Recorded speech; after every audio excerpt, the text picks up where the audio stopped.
Hello student, trick दुनिया में आपका स्वागत है।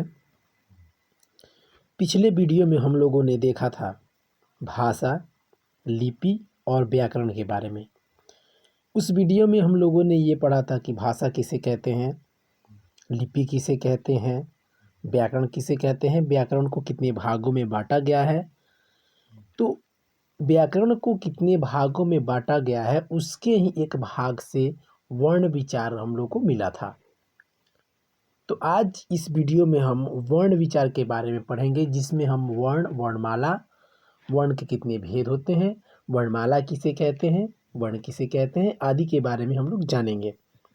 तो चलिए आइए जानते हैं वर्ण और वर्णमाला क्या है। तो वर्ण और वर्णमाला क्या है, इसमें सबसे पहले हम लोग जानेंगे वर्ण के बारे में। किसके बारे में? वर्ण के बारे में। वर्ण क्या है? तो देखिए, वर्ण हम उस मूल ध्वनि को कहते हैं जिसके खंड या टुकड़े नहीं हो सकते हैं, यानी वैसे छोटी सी छोटी ध्वनि जिसके हम और टुकड़े नहीं कर सकते हैं, वैसे मूल ध्वनि को हम वर्ण कहते हैं।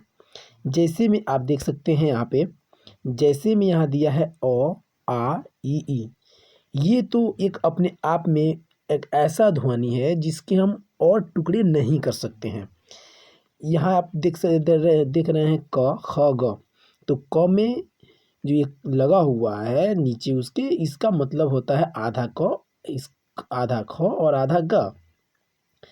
यहाँ पे आधा ख, आधा ग, आधा आधा आधा ये इसलिए लिखा गया है ताकि इंडिकेट कर रहा है कि हम और टुकड़े नहीं कर सकते हैं। उदाहरण समझिए, यदि हम क लिखते हैं तो इसमें एक चीज़ छुपा हुआ है। वो कौन सा है? वो अ छुपा हुआ है। जैसे हम लोग बोलते हैं क, तो क के लास्ट में क्या आ रहा है? अ, यानी इसमें अ छुपा हुआ है, यानी इसके हम खंड या टुकड़े कर सकते हैं। तो क्या है, ये क जो है ये वर्ण नहीं है। क्यों? क्योंकि इसके हम टुकड़े कर सकते हैं। तो यहाँ तो वर्ण की परिभाषा क्या बता रहा है कि उस मूल ध्वनि को हम कहेंगे जिसका खंड और टुकड़े नहीं कर सकते, उसको हम क्या कहेंगे? वर्ण कहेंगे। आया समझ में? उसके बाद में चलिए हम लोग चलते हैं वर्णमाला। वर्णमाला किसे कहते हैं? तो वर्ण का मतलब तो आप समझ गए कि वह मूल ध्वनि जिसका हम खंड या टुकड़ा नहीं कर सकते, और माला का मतलब आप लोग समझते हैं हार, जो पहना जाता है गले में।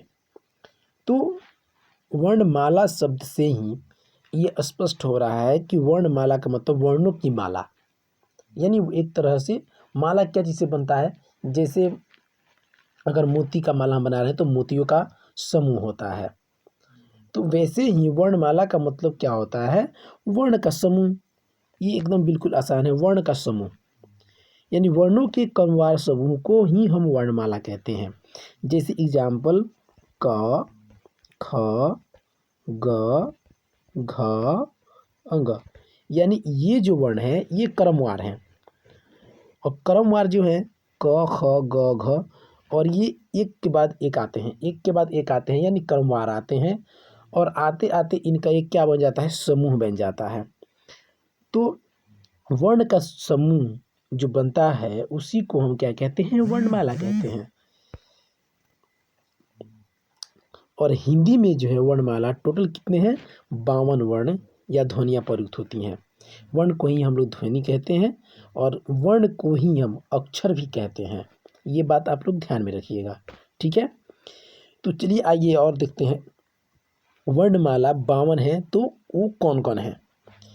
तो सबसे पहले स्वर वर्ण हम लोग पढ़ेंगे आगे, उसके पार्ट वो स्वर वर्ण, व्यंजन वर्ण।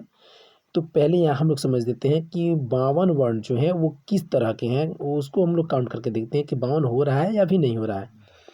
तो यहाँ देखिए, अ से लेकर और अ तक ये जो है कौन से वर्ण है? स्वर वर्ण है।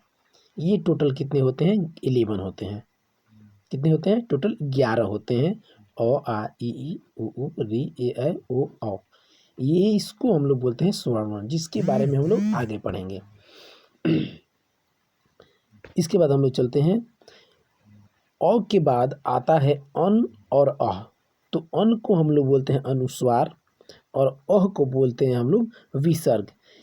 ये अन और जो अ है ये कौन सा वर्ण है, तो ये है अयोग्यवाह, यानी ये कितने होते हैं, 2 होते हैं।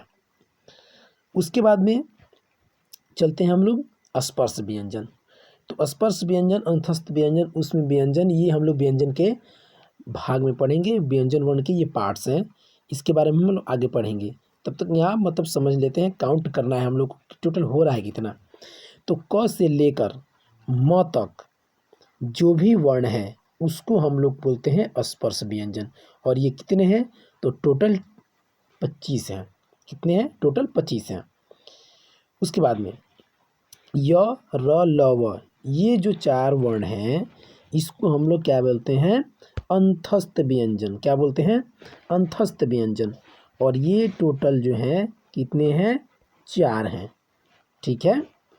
इसके बाद आगे चलिए, तालाब स, मूर्धन स, दंत स, ह, ये जो स ह ये जो लेके तालाबे स से ह तक है, ये जो हैं इनको हम लोग बोलेंगे ऊष्म व्यंजन। क्या बोलेंगे, ऊष्म व्यंजन। और इनकी भी संख्या कितनी है, तो 4 है। चलिए इसके आगे समझते हैं। छ, त्र, ज्ञ और स्र, ये जो है इनको हम लोग संयुक्त व्यंजन बोलते हैं। संयुक्त व्यंजन के बारे में हम आगे पढ़ेंगे। संयुक्त व्यंजन उसे कहते हैं जो मतलब संयुक्त यानी मिलके बना हुआ है, तो उसे हम क्या कहेंगे, संयुक्त व्यंजन। इनकी भी संख्या कितनी है, तो 4 है। ठीक है। उसके बाद बचते हैं 2 और। हिंदी के जो अपने व्यंजन हैं ड और ढ, ये दोनों मिलके क्या बना लेते हैं, हिंदी के ये अपने व्यंजन है, और ये टोटल 2। इसको जब हम पूरा यहाँ से लेकर 11 से लेकर और यहाँ तक ये पूरा जब हम लोग काउंट करेंगे तो ये कितने हो जाएंगे, टोटल 52 हो जाएंगे। ठीक है। इसके बाद में हम देखते हैं वर्ण के भेद, कि वर्ण के कितने भेद होते हैं, और फिर उसके पार्ट्स के बारे में भी हम लोग देखेंगे आगे। चलिए चलते हैं वर्ण के भेद के बारे में। वर्ण के भेद जो हैं वो कितने होते हैं, 2 होते हैं। एक है स्वर वर्ण और दूसरा है व्यंजन वर्ण।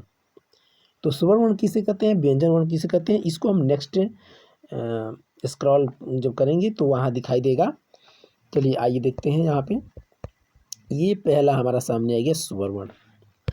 ये स्वर वर्ण जो है किसे कहते हैं, इसके बारे में चलिए जानते हैं। तो स्वर वर्ण उन वर्णों या ध्वनियों को कहते हैं जिनका उच्चारण स्वतः होता है, यानी वो अपने आप में एक मतलब पूर्ण वर्ण है, उसको किसी की भी हेल्प लेने की ज़रूरत नहीं है, उसको हम बोलते हैं स्वर वर्ण। स्वर वर्ण पहले ये पीछे ही हम बता चुके हैं। जैसे ये कितने हैं, 11 है, अ से लेकर अ तक। ठीक है। और अन और अ जो है वो क्या है, अयोग्यवाह है, यानी वो स्वर वर्ण के कैटेगरी में नहीं आते हैं। ठीक है। इसके बाद चलिए व्यंजन वर्ण। तो व्यंजन वर्ण किसे कहते हैं, तो जिन वर्ण का उच्चारण स्वर वर्ण की सहायता से होता है उसे हम व्यंजन वर्ण कहते हैं।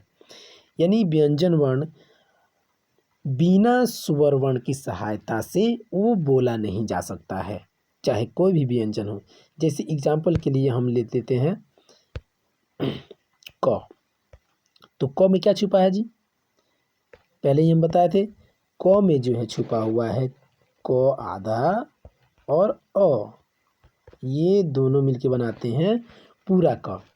यानी अ, तो अ क्या है, तो हमारा है क्या, स्वर वर्ण। और क क्या है, व्यंजन।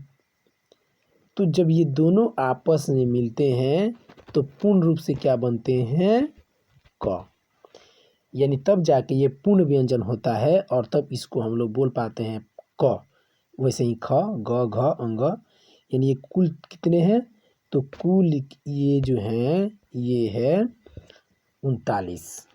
यानी हिंदी में टोटल कितने व्यंजन वर्ण हैं, तो वो है 39। ठीक है, यहाँ तक समझ में आ गया। यदि कोई भी चीज़ इसमें समझ में नहीं आया हो तो कमेंट बॉक्स में जाके आप कमेंट कीजिए, और वहाँ पे आप क्वेश्चन पूछ सकते हैं कि सर इसका मतलब क्या होता है। आपको पूरी तरह से वहाँ पे हेल्प किया जाएगा और बताया जाएगा। और सब्सक्राइब ज़रूर कीजिए ताकि जो भी वीडियो यहाँ अपलोड हो उसका नोटिफिकेशन आपको सबसे पहले मिल जाए, ठीक है। और आप चाहें तो इसको फेयर नोट में नोट कर सकते हैं या फिर इसका आप फेयर बना सकते हैं, ठीक है। थैंक यू, धन्यवाद।